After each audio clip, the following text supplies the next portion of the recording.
ಅಣ್ಣ ನಮ್ಮ ಹುಡುಗಿನ ಬ್ಯೂಟಿ ಪಾರ್ಲರ್ಗೆ ಕರ್ಕೊಂಡು ಹೋಗ್ಬೇಕು. 1,000 ಅಮೌಂಟ್ ಇದ್ರೆ ಕೊಡಿ, ನಾಳೆ ಕೊಡ್ತೀನಿ. 1,000ದಲ್ಲಿ ಹೆಣ್ಮಕ್ಳನ್ನ ಬ್ಯೂಟಿ ಪಾರ್ಲರ್ಗೆ ಕರ್ಕೊಂಡು ಹೋದ್ರೆ ಕೆಲಸ ಆಗುತ್ತಾ ತಮ್ಮ? ಇನ್ನೂ 1,000 ಎಕ್ಸ್ಟ್ರಾ ಹಾಕ್ತೀನಿ, 2,000 ಹಾಕ್ತೀನಿ, ತಗೋ. ತಮ್ಮ ಬಂತು, ಚೆಕ್ ಮಾಡ್ಕೋ ತಮ್ಮ. ತಮ್ಮ, ಅವತ್ತು 2,000 ದುಡ್ಡು ಹಾಕಿದ್ನಲ್ಲ, ಅದನ್ನ ಈ ಮೇಲ್ಗಡೆ ಕಾಣ್ತಿರೋ ಸ್ಕ್ಯಾನರ್ಗೆ ವಾಪಸ್ ಹಾಕುತ್ತಮ್ಮ.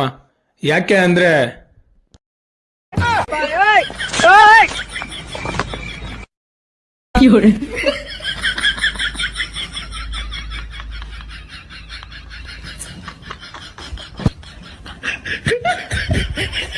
ನಂಗೆ ಚಡ್ಡಿ ತಗೊಳಕ್ಕೆ ದುಡ್ಡಿಲ್ಲ ತಮ್ಮ. ಊರ್ ಬಾಗ್ಲಾಗ್ಬಿಟ್ಟೈತೆ ಇಲ್ಲೋಡು. No, no, no, no.